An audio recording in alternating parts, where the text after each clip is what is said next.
C'est lui. Le problème, c'est Félix Tshisekedi. Le problème, Badouala, le chef ne vole pas. Mais le chef, il a l'obligation de protéger les voleurs. Et il sait pourquoi il est dans l'obligation. Ce rôle est dans la continuité. Lorsque Tshisekedi était devenu docteur en rétrocommission, il dit c'est légal. L'interview. Faut pas défendre. Sinon, on va proposer. Alobi Boye. Félix Alobi. Très bien. Aloba Boye, l'interview existe. La rétrocommission chez nous, ce n'est pas condamnable. Moi, je leur oppose l'article 145 du Code pénal, livre 2. C'est-à-dire que dans cette république, bateau bazalaki ba opposant lobby. Bazalaki déjà na propension à voler, propension à détourner. Et là, qui n'a pas accéder à poste.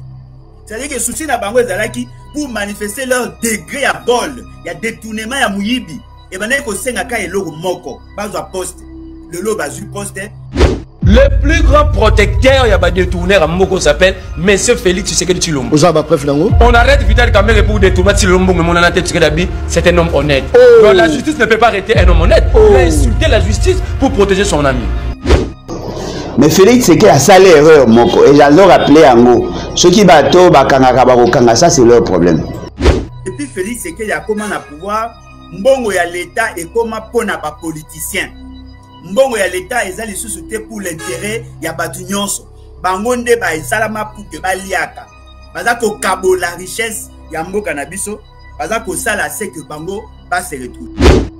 Ba gérer mbongo mabe na rubrique mo ya lo yenge to lo bate. Bino bomo buno ndembo ngo ba tata na bino biso to ba locataire. Ezani.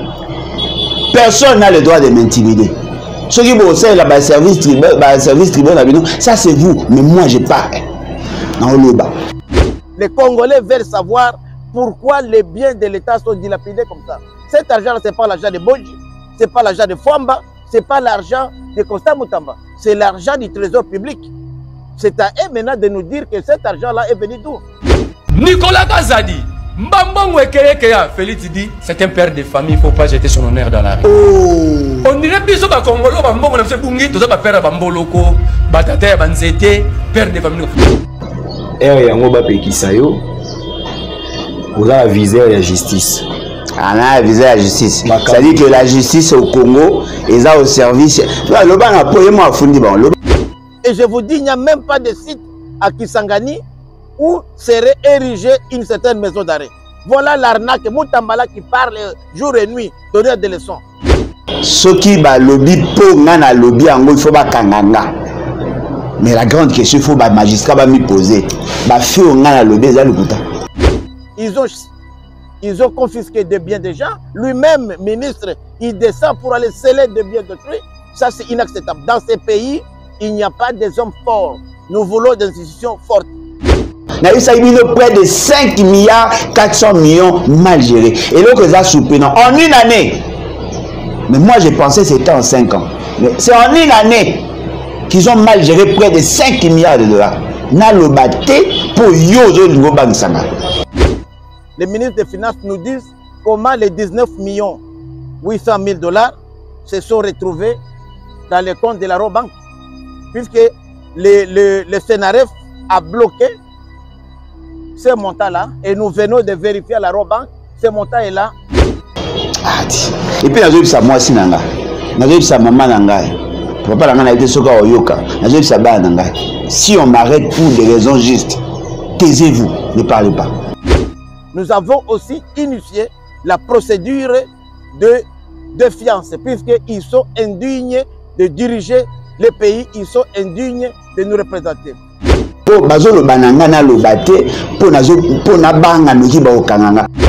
Nous pensons que si ces ministres-là sont réellement conscients, ils sont responsables, nous leur demandons déjà de présenter leur démission pour ne pas être humiliés ici à l'Assemblée nationale. Tu as un problème à courant, tu as un problème à maille, tu as un problème à employabilité des gens, tu as un problème à rémunération, tu as un problème à insécurité, tu as un problème à mauvaise décision, tu as un problème à dépassement budgétaire, tu as un problème à malversation, tu as un problème à dotation. Il y a des mots, il y a l'État, il y a des familles, il y a des associations, il y a Bassi, il y a Mibali, il y a Batou, tout le bâté. En tant qu'élu légitime du peuple, nous allons transformer, puisque si nous ne sommes pas satisfaits, cette question à une interpellation. Et déjà, nous avons déjà commencé en même temps à récolter des signatures conformément à notre règlement intérieur pour présenter leur motion de défiance, puisque ces ministres-là sont indignes d'être ministres de la République. En tout cas, le pays va très mal. Ils ont langage de opposants. Pour le peuple, il y a une opposition à la riche. Parce que le bateau va souffrir en obésité, le bateau va l'air à ming. Mais si on a un peu pétrolier à ming, si on a un peu pétrolier à ming, d'ailleurs, on peut les attaquer. Saisi de cette mafia que nous pouvons désormais appeler aujourd'hui Mutamba, Boji, Fwamba, Get, envie de pouvoir saigner les caisses de l'État. Baza koyiba mbongo ya Covid. Oyo bayibi ke toza na problème ya maladie. Bayibi mbongo ya Ebola. Oyo bayibi ke toza na problème ya maladie. Bayibi mbongo ya guerre. Bayibi mbongo ya enseignement. Bayibi mbongo ya nzela. Bayibi mbongo ya courant. Bayibi mbongo ya mai. Bayibi mbongo ya bakis. Bayibi mbongo ya bateni ya ba militaire. Boyebisanga bolingi susu nini po botelema. C'est la lutte contre la corruption. Et lorsque nous voyons deux ministres aussi importants à qui le chef de l'État a fait confiance, sont eux-mêmes devenus les premiers détourneurs et donneurs de leçons, cela laisse à désirer. Nous ne faisons qu'exercer notre mandat parlementaire, c'est ça le contrôle parlementaire. Mais vous pensez que l'opposition, naturellement, l'opposition est ça marquant. Lorsqu'on trouve que c'est qu'il y a, il y a Malungate qui va s'opposer au paradis. Va s'opposer à ici quand nous avons réuni toutes les preuves. Notre question consiste à demander à monsieur le ministre Mineta Mutamba, pourquoi y a-t-il urgence à construire une maison d'arrêt à Kisangani? Mboka bangbali mamiyibi. Bango moko baoyemba yango na batwa, baza koloba yango likolo ya batol. Nous sommes des voleurs. Union sacrée, une association de malfaiteurs. Baza koyemba yango. Yo peuple congolais au faneli nini. Qui n'a même pas été prévu dans le budget 2025. Nous avons été à Kisangani. Aucun site n'est prévu pour la construction d'une prison. Nazana posa andeko nyonso esika bozali. Bosunga biso. Tokendeti l'ambassade des États-Unis. Toebisa ambassadeur, aebisa administration américaine, administration à pays naïe. Félix Tshisekedi n'est pas digne de confiance. Akoki kote fisabiso mbongote, akoki kopesa biso mbongote pour moyen biso toyeba te soki ba kojeri yango malamu. À l'époque ya Mobutu balobaki, moyen ba te fisabiso mbongote pour mbongo wana eko servir na biso te. Biso toko futa mbongo kaka oyo ezali na intérêt ya peuple. Biso toko autoriser batu ba exploiter matière première na biso kaka soki ezali intérêt à peuple. Awa bosa ya makambo na bino na Félix Tshisekedi etali biso te. Et nous disons, nous n'allons pas nous laisser tomber, nous allons poursuivre ce ministre Véré. Bientôt, c'est un projet d'urgence, ils vont se présenter ici. Nous allons leur donner l'occasion de se justifier, puisque les preuves que nous détenons sont des preuves accablantes. Et au moment où nous vous parlons, les 19 800 000 $ sont bloqués dans un compte de cette société de construction bulgare qui s'appelle Zio Construction. Et cette société n'a aucune expérience. En acquaintance avec Mutamba, avec Boji et Fwamba, ils ont réussi à faire décaisser du trésor public un montant faraminé de 39 800 000 $. Vous vous rendez compte, pendant cette période de guerre.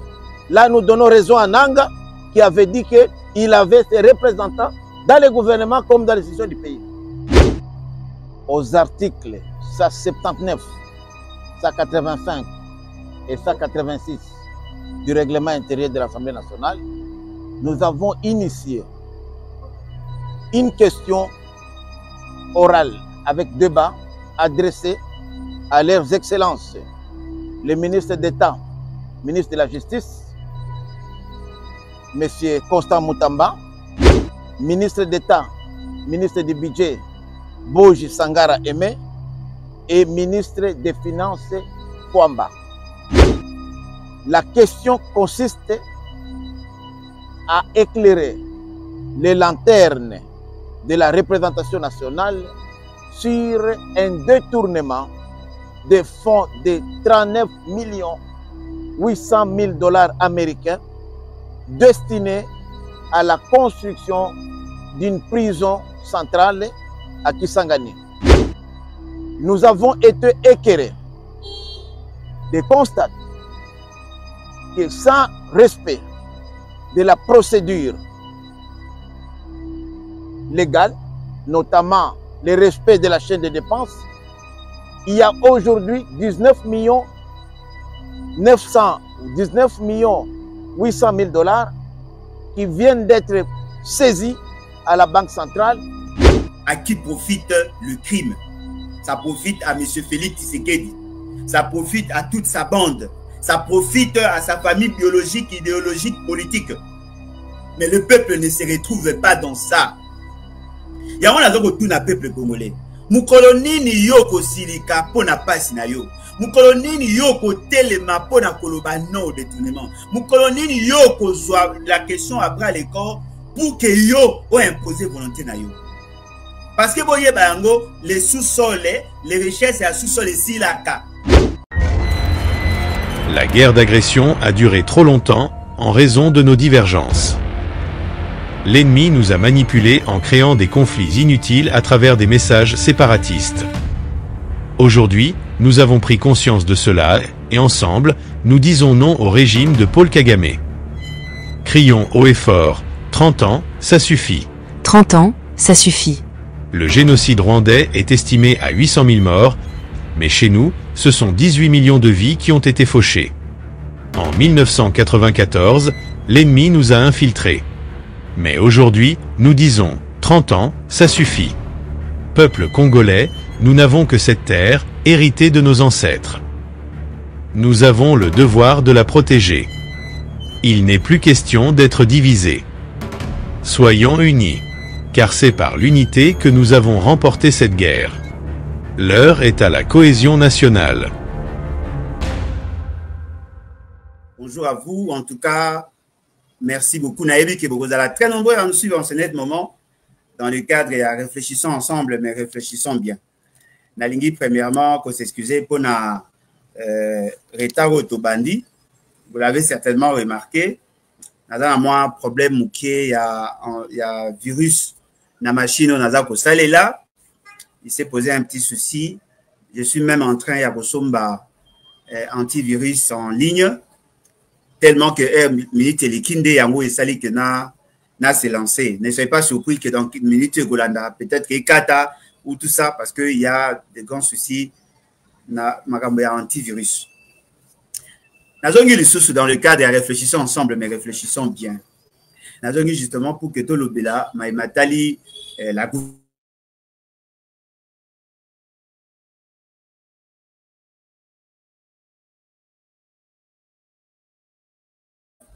Oyazako imposé biso dans ces pays.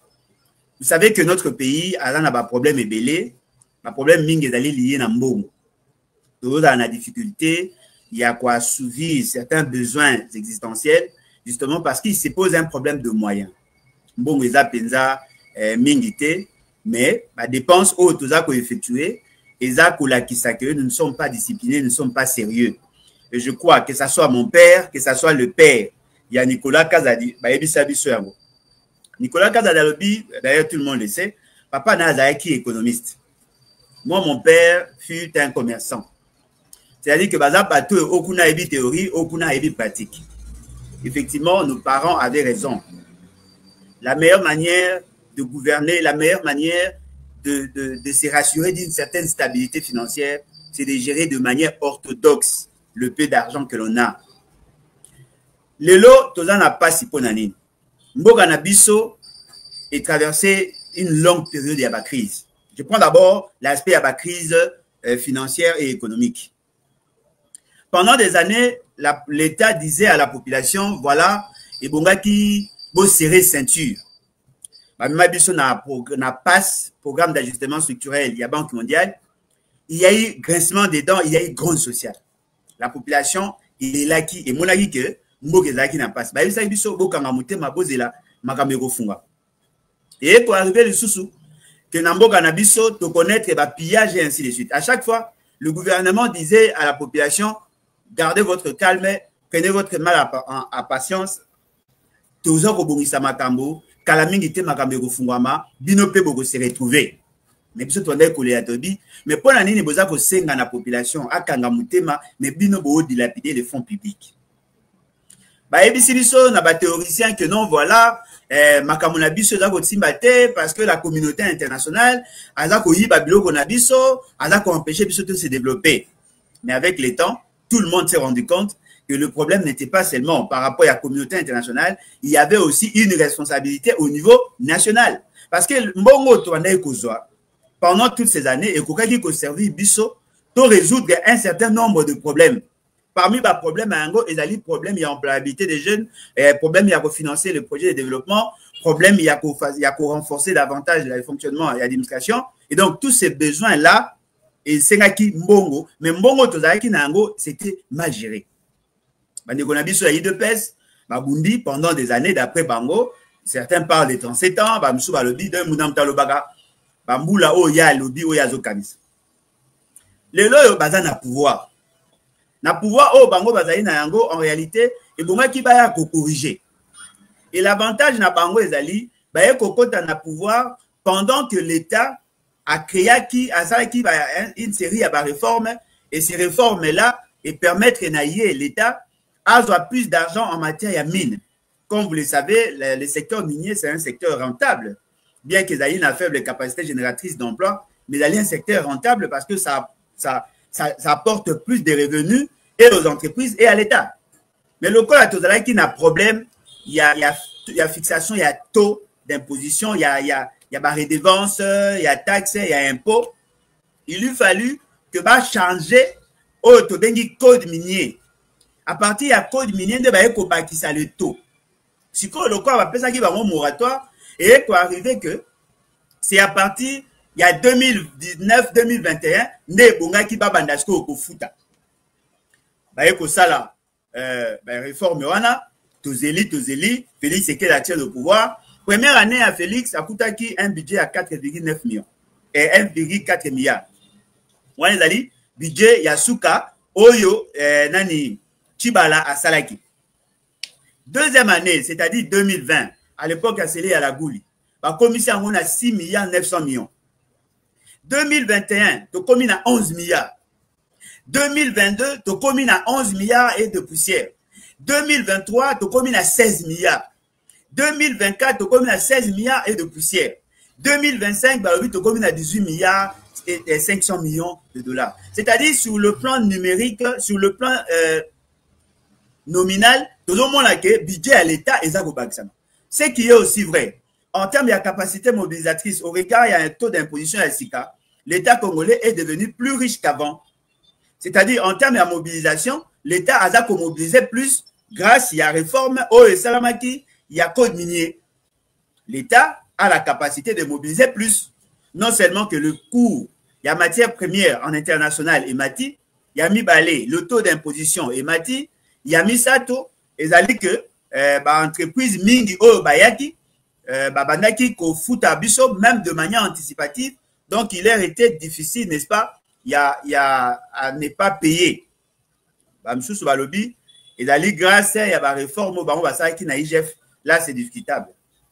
Mais la grande question maintenant, qui en ont bénéficié? Nani va bénéficier na mbongo wana. Yango moni nalingi d'abord botia boyoka nalingi boyoka et puis on va commenter par la suite. Et il y a des gens qui gèrent tellement bien le peu qu'ils ont qu'un robinaka l'envoie m'entendre na mbongo ebele. Et il y a des gens qui sont irresponsables à ta ziba milliards d'engenyoso et ko beba beba kaka boyelo ma malonga etikalité. Des problèmes toi na ngona mboko. Nous avons une expérience, on a même mis budget de 4 milliards à 16 milliards. Au fur et à mesure, les hommes mata, la rubrique les obakisama, la prime les obakisama, banane les obakisama, pour salam longa, il faut bunda. So bundi te so kenekabo. Vous m'avez dit dernièrement 30 millions de dollars jeton de présence vers le Kabi. Donc c'est ça le problème de ce pays. Donc c'est gestion à biso mais c'est ça le problème. Je vous ai montré pour l'Assemblée, c'est nanana. La dotation à Bango. il y a 2017-2018, ils avaient qui 5 milliards par mois. Par mois. En 2022-2023, ils ont mis 47 milliards. Hein? C'est dit presque par 10. Nous avons ministre des Finances, il y a budget et qu'il y a une institution. Un projet de développement. Mais papa nous a dit mais 80% budget qu'on a dans institution. Mais ceux qui ont le bien, c'est ça qui m'arrive. Mais c'est la culture congolaise. Tolingi jouissance ming. Ceux qui m'ont dit to kabolanan, to réfléchir après. Mon projet to kabolinan, to réfléchir après. C'est ça le problème. Bon, fonctionnement, ton caboli, ton petit salaire, ta prime, tu réfléchir après. Comment veux-tu expliquer que dans le premier mandat Mobimba, l'État a créé 53 établissements publics Yassika. Donc c'est des gens qu'il faut payer et tout ça. Et puis on les crée en cours d'année, hein. Même pas de prévision budgétaire. Oui, on les crée qui 53 en 5 ans. Donc, et puis ils commencent à recruter, et puis ils n'ont même pas de cadre limite. Alors comment recruter, tout ça, comment veux-tu qu'on s'en sorte? C'est ça le fond du problème. Mais bon, tu as un conseil que ça ne va pas. Le conseil des ministres, non, mais c'était ça l'essentiel. Bien que tu zonga, malembe, pona kolakisa, dans ce qu'il dit, il y a du vrai, il y a du faux. Mais ce qui est vrai, c'est que Bissonio Sotoyebi, la situation où tu as une situation où tu as une situation à malversation financière. C'est-à-dire qu'il y a tout un système qui a été créé justement pour s'enrichir. Dans ce dire, Alobi est le mot très important. Alobi Boy. Alobi, y est la gouvernance na Bango va créer plusieurs structures. Va créer pratiquement 53 structures Oyo et Zali budgétivore, Oyo et Zali qui peut être créées selon la norme. Je voudrais d'abord ouvrir une parenthèse à ce niveau. Il faut que dans l'OFIP, avant de créer une nouvelle unité ou une nouvelle structure qui nécessite le besoin, il y a fonctionnement pour qu'elle aille émarger dans le budget. Et c'est d'abord qu'elle a déjà prévu, mais la création d'Ango est déjà dans le budget. Vous ne pouvez pas commencer à créer des structures, les installer, alors que le budget est en cours d'exercice, d'exécution. Il faut que elles côte à nan na budget. Mais avec Félix Tshisekedi, ce n'est pas le cas. Avec Félix Tshisekedi, Ezalaki, avec le pendant le mois d'octobre, mois de novembre, mois de janvier, il crée, il donne, Nabango va émarger na budget, il veut faire exécuter tous ces éléments-là parce qu'il pense que Ezali malam ou pour Nabango. Alors que la norme exige assez que avant qu'une structure écoute en fonctionnement, il faudrait d'abord qu'il va émarger un budget. Parce que leur installation, leur fonctionnement, tout ce qu'il y a comme dotation, il faut répondre dans l'OFIP. Et dans la carte, il y a la loi des finances. Et à chaque fois que vous voulez créer une nouvelle structure, il faut vous signaler et si mbongo.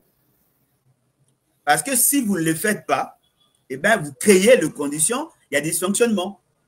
Mais Félix Tshisekedi et sa bande n'ont jamais hésité de créer ce genre de structure. Le 53. Lors il y a conférence de presse, Natangela Kibino, et na pesa Kibino ba liste, il y a ba structure au Félix Tshisekedi a créé. Déjà au niveau de la présidence, il y a plus de 33. Et sur les 33, il y a des structures qui ne valaient même pas la peine. Et d'ailleurs, l'essentiel d'entre ces structures est qu'on s'est juxtaposé pratiquement avec les structures existantes dans d'autres ministères. Et donc, le fait seulement qu'ils n'ont pas respecté la procédure, le fait seulement qu'ils n'ont pas respecté la norme, la conséquence Nayango, ça crée un déséquilibre budgétaire parce que justement, l'essentiel, il y a des dépenses, on va effectuer, et d'aller conforme à la loi. Et les structures là, te démontrent qu'il y a et d'aller la structure mogo budgétivore, et d'aller la structure liée à Kambong et Belé. Parce que toute structure qui est créée au niveau de la présidence, toute structure qui est créée au niveau de la présidence, chef, il y a structure Wana, Azali Naran, il y a ministre. Ou Alandi, Azan Naran, il y a ministre délégué. Ou Alandi, Azan Naran, il y a vice-ministre. Ou Alandi, Azan Naran, il y a secrétaire général du gouvernement. Ou Alandi, Azan Naran, il y a directeur de cabinet, il y a ministre. Ou Alandi, c'est-à-dire que Moutou ya souka na structure Wana, Azan Naran, il y a secrétaire général, il y a ministère. Donc, vous comprenez que Mouto a Panguisaka, mais ça, Mouto a Salaka, moi, Misala Nayoana, Azanaran, il y a les colos. Devant cette réalité, vous comprenez que la malversation financière, ils ont profité de la famille Tshisekedi. La famille Tshisekedi, ici, je la prends comme famille biologique, famille idéologique et famille politique. C'est comme ça que Bazako s'est créé des opportunités, justement, pour permettre à leurs membres à caser et puis à jouir n'a bien de l'État. Dans le Bakamingi, que le Parlement, déjà, Bango Moko va consommer $1 million par jour. Et arrivé à Nabatan Moko, non, c'est faux, Makambo Zolo Beza Lukuta, comment peut-on consommer $1 million par jour juste pour un fonctionnement? Mais Boyo Koyoka par la suite, Nicolas Kazala Lobi Ango, Tangu Kabila Zalaka, Nasuka Amanda Naye, on est qu'on prévoit 5 milliards de francs congolais et 5 milliards de francs congolais, bah, il y a 46 milliards de francs congolais. Cela sous-entend quoi? D'après que le montant au Bandeko Pesa n'a parlement et s'est multiplié par 10 pratiquement, pour ne pas dire par 9, et s'est multiplié par 9.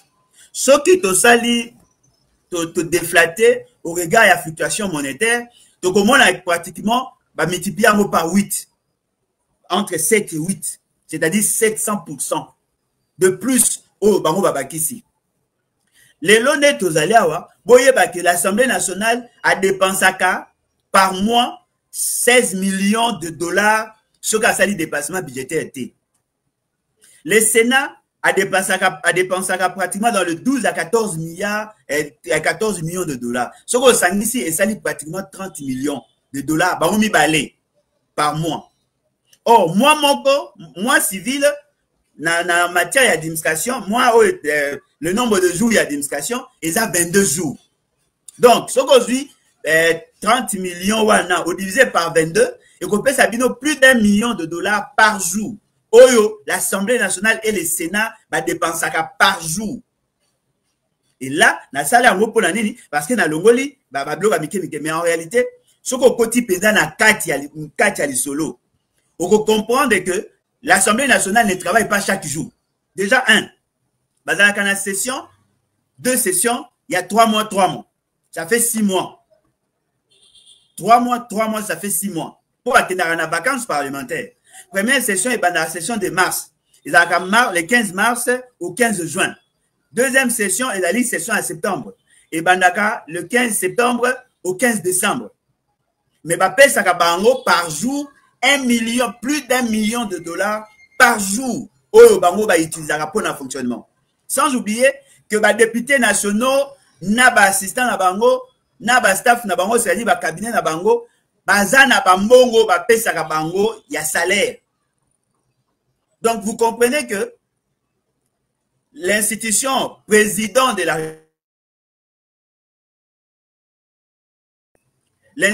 l'institution président de la République, l'institution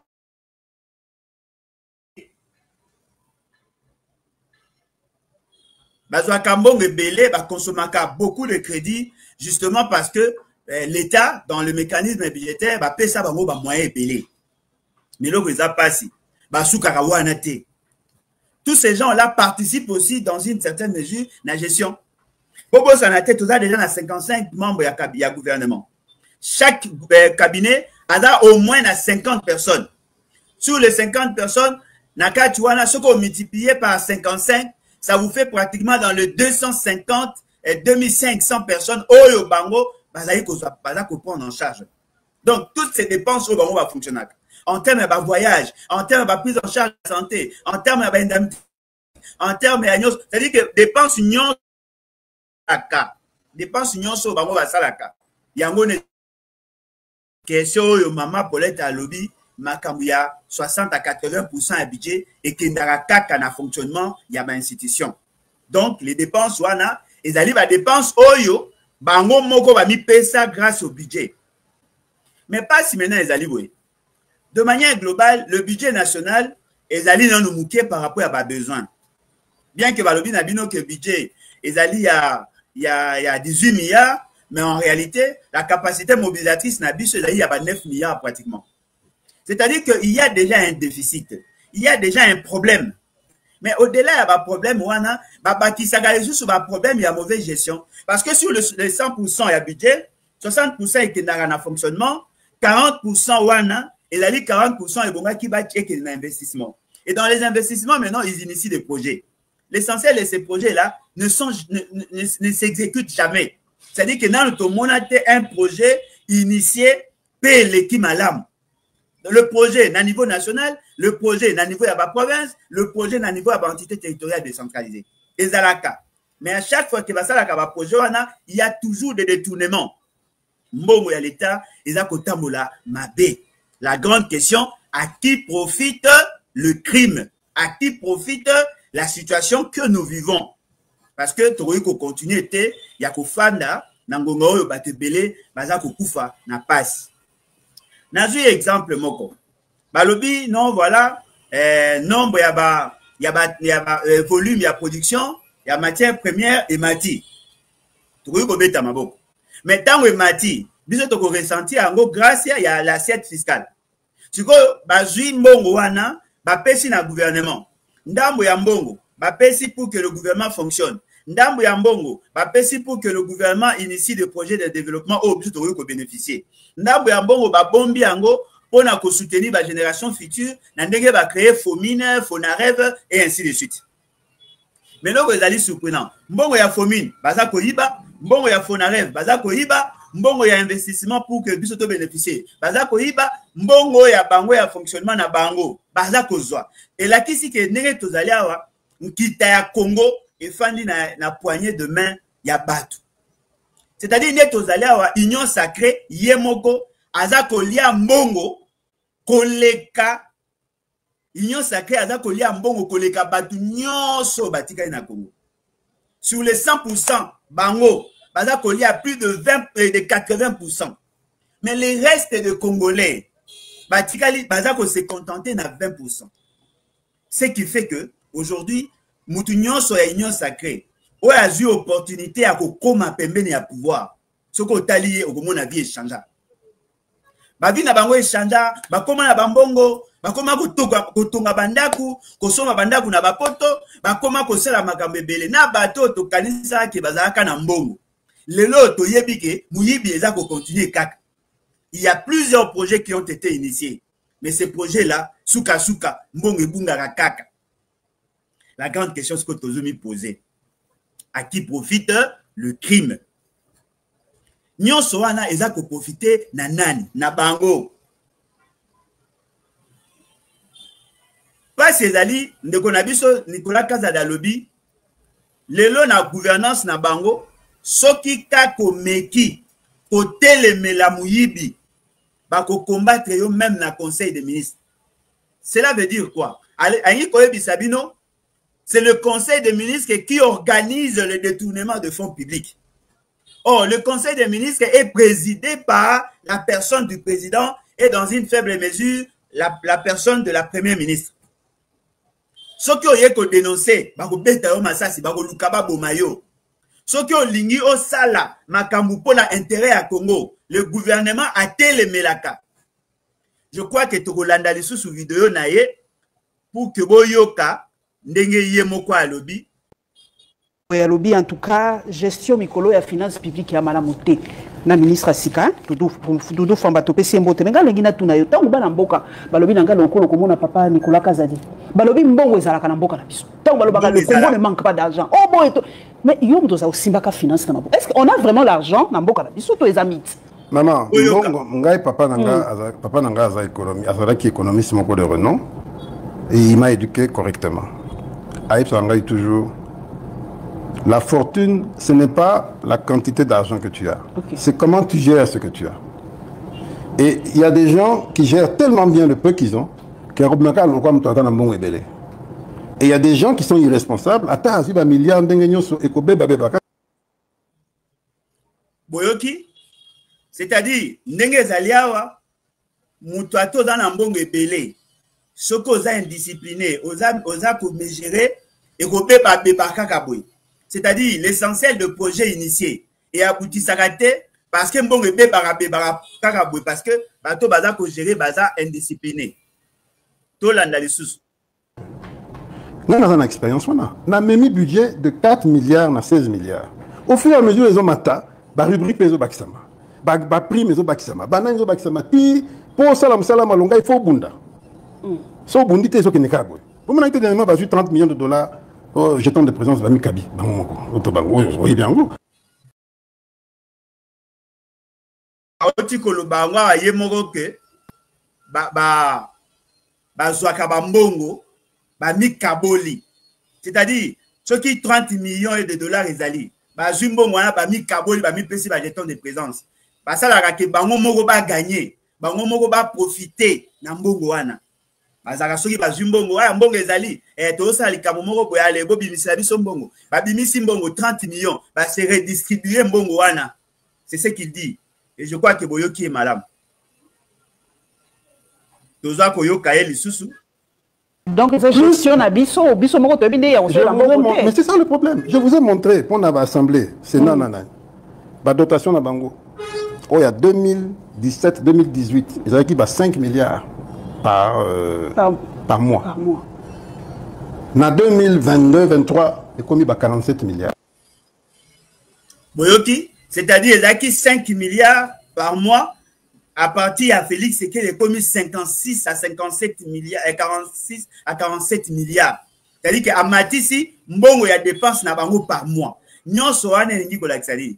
Et n'engi kola kisali que depuis Félix, c'est qu'il y a comment na pouvoir, mbongo ya l'État et comment pona ba politicien. Mbongo ya l'État ezali sous-souté pour l'intérêt ya batu nyonso. Bango nde ba esalama pour que ba liaka. Baza ko kabo la richesse ya mboka na biso, baza ko sala c'est que bango se retrouver. Bolanda e penza na bokebi. Vous ministre de finance pas babi mbongo nyonso ya biso ya budget et kendaka na ba institution. Ba projet de développement. Mais ko ko boya ngote papa yo zoza mutamayele. Papa no zaki mutamayele. Mais 80% budget ko zaka na ba institution mais papa. Mais ceux qui ont le bien ngo, mais ndé ba tuba ko beto na sa site. Boyoki alobi ceux qui ont le bien ngo ndé ba tuba ko beta yo masasi. C'est-à-dire et pas na bango et puis qui sami ko dénoncer mafia ou salema et puis qui sami ko empêcher bango ba yiba et puis qui sami ko sala c'est que bango ba se retrouver té yango nda alobi bolanda ele susu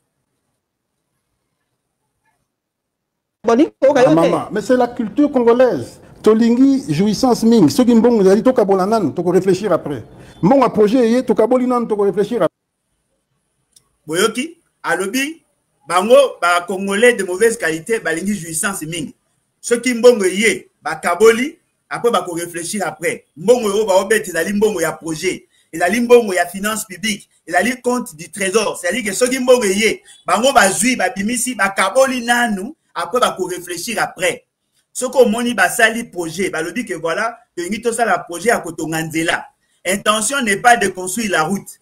Mais l'intention est d'aller, il y a koyi banane, il y a kozwana nous kolia, o etikali nde ba kosa l'assemblée à kosa la route. Voilà pourquoi vous trouvez, il ne veille pas sur la qualité. Ceux qui route mo ko coûter $1 million, ba mo ba ko bimisa $2 millions. Na 2 millions ba ko pesa 700 000 na entreprise et na 700 000 entreprise ba bimisa salaga musala ya ndengwana pour que to justifier ba dépenses auto sale. C'est ce qu'il vous dit. Fonctionnement to kaboli to mi pesi ba salaire ba prime to ko réfléchir après. Boyoki, alobi que mbongo soke yé, ba mi pesi ba avantage, ba prime ba salaire.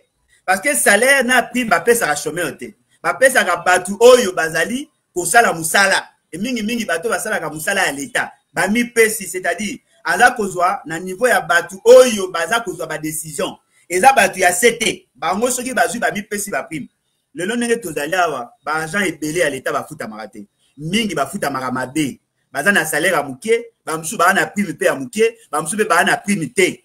Oh ya zo beta li solo, eza li solo ya peuple te, ya petit peuple te. Eza li solo ya bango, bango ba to union sacrée. Boyo kaye mala. Anda Mobimba.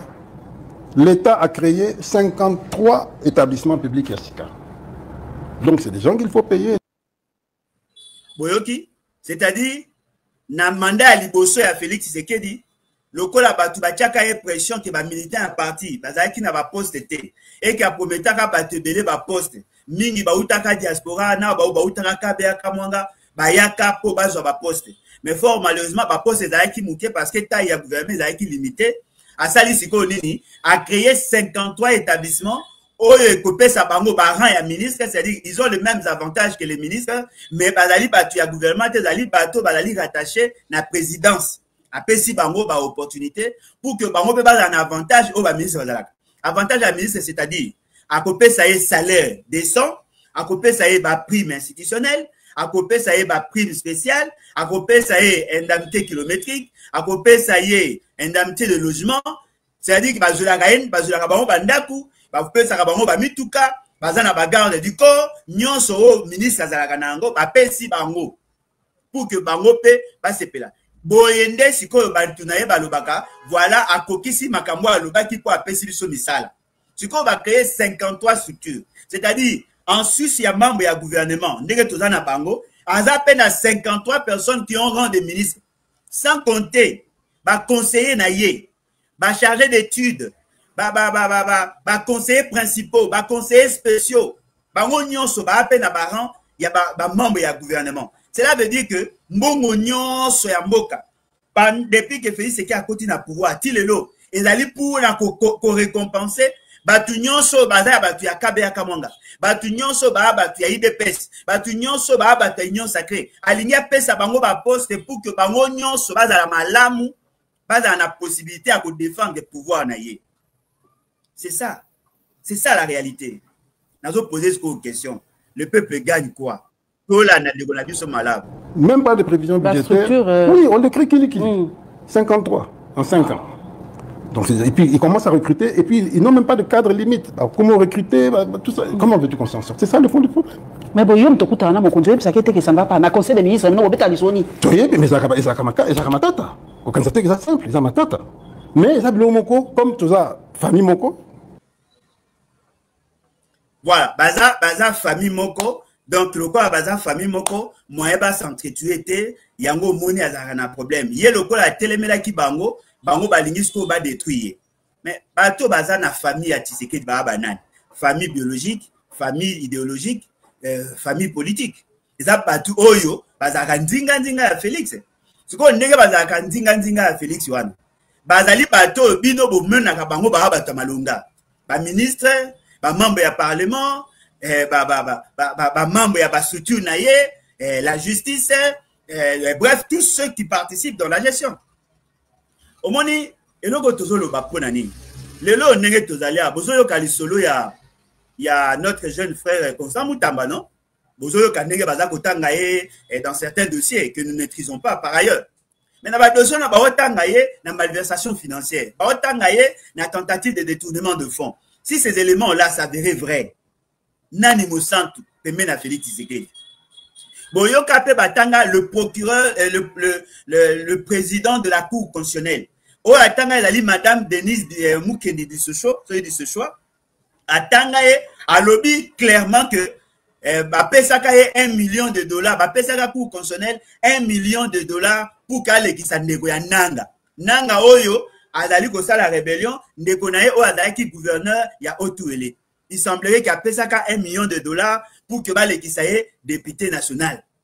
Bien qu'à l'écati, mais après, il y a ça, la manigance, il y a le trafic côté, Nassima, pour qu'à l'écati. C'est-à-dire que dans notre pays, tout est faux. Toutes les institutions sont gérées par des gens corrompus. Donc, nenge tozali awa, mutu nyonso ayebi ke, na mboka na biso eloko ya malonga eza esute.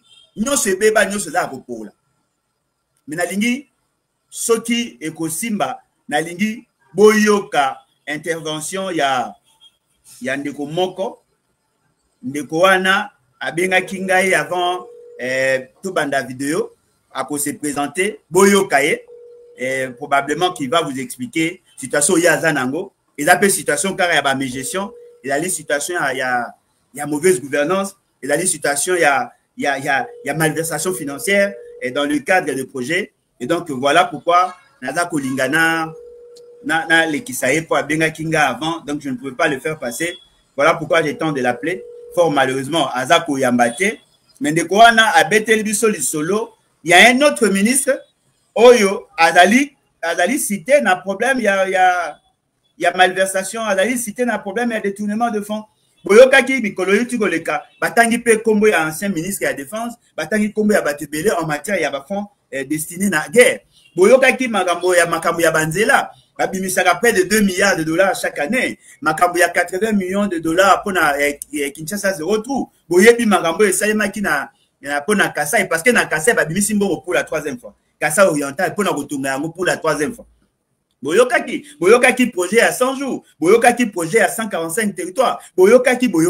C'est-à-dire que dans cette république, bateau bazalaki ba opposant lobby, bazalaki déjà na propension à voler, propension à détourner. Et là, qui n'a pas accéder à poste. C'est-à-dire que souci n'a pas bazalaki pour manifester leur degré à vol, il y a détournement à Mouyibi. Et maintenant que Sengaka est logo moko, bazo poste, le lot bazu poste. Nicolas Kazalabi, mandat mobimba ya liboso, ne comptez pas, il n'y a pas de bilan positif, bayaki ne koyiba. Le loyo mandat ya mibale bandi ya zalite, aza kolela ki baza pe koyiba. Mais bango baza kolela ki sabino, ke makambeza kotambola malam. À qui profite le crime? Ça profite à M. Félix Tshisekedi. Ça profite à toute sa bande. Ça profite à sa famille biologique, idéologique, politique. Mais le peuple ne se retrouve pas dans ça. Il y a un peuple congolais. Mukolonini yoko silika pona pasi na yo. Mukolonini yoko telema pona koloba non au détournement. Mukolonini yoko zwa la question à bras le corps pour que yo o imposer volonté na yo. Parce que boye bango les sous-sols, les richesses à sous-sol et silaka. Boye bango, il y a ce qu'on appelle la transmission générationnelle de la pauvreté. Le col a besoin d'un problème l'élo. L'obi peut besoin d'un problème. Pour la nini bokoki ko télématé. Pour la nini bokoki ko télématé, to sunga bandeko na biso ya miyibi oyo babengi union sacrée, to sunga bango bakende bisika bikauka. Eloko nini eza ko senga. Biso toza ko yebisa bino tongo midi pourquoi. Tozali prêt ya ko mema bino na révolution. Mais toza ko senga na bino bo téléma. Soki tokoki ko zala ta 10 000 personnes oyo bazali engagés, déterminés awa na Kinshasa, tokoki ko changer les lignes. Tolingi kemboka na biso etambola malamu. Congolais nyonso da na possibilité ya ko se retrouver. Mais yo kinois, yo congolais, oza na miso ya kokanda. Bango moko ba olega na batele, ba ba mino ke ba ba miyibi. Na landi lelo na ebite soki ezalaki ya mokolo ta msu ya dimanche, prédication ya o nani. O azaki président assemblée provinciale nani. Na bosani kombo na epa, o ba benga pasteur wana. Alobi na bino clairement ke ba miyibi baleki. Asengi kutu bakufa. Nicolas Kadala alobi miyibi baleki. Ozu batu nyonso baza koloba alingeti alobi miyibi baleki. Ba ministre pele batu pele ba oloba miyibi baleki. Mais bino bo tike la bango temps. Siko nazo poser question. Est-ce que boza ba complice naïf Tony? Ndenge nini yo ko fanda kimia nangongo oyo batu baza ko yiba. Bo mekana ko imaginer toza ko mobiliser peuple. Toza ko lukabajani bakota na armée. Toza ko lela ko mobiliser communauté internationale. Ko yebisa bango ke mboka na biso na guerre. Banguna bazo ko kundisa biso. Nzoka banguna ya makasi penza baza banguna o bazali awa. Tozo yo kamasolo à 722 millions de dollars détournés. Baza ko yiba mbongo ya Covid. Oyo bayibi ke toza na problème ya maladie. Bayibi mbongo ya Ebola. Oyo bayibi ke toza na problème ya maladie. Bayibi mbongo ya guerre.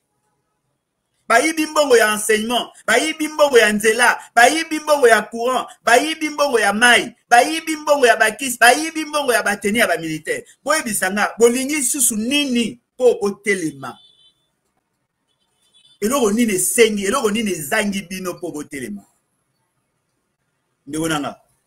Boyebi sanga, na situation toza ko vivre, ba réalité obiso nyonso toyebi. Ndenge nini bokoyi ko fanda kimia na mboka oyo. Mboka bangbali mamiyibi.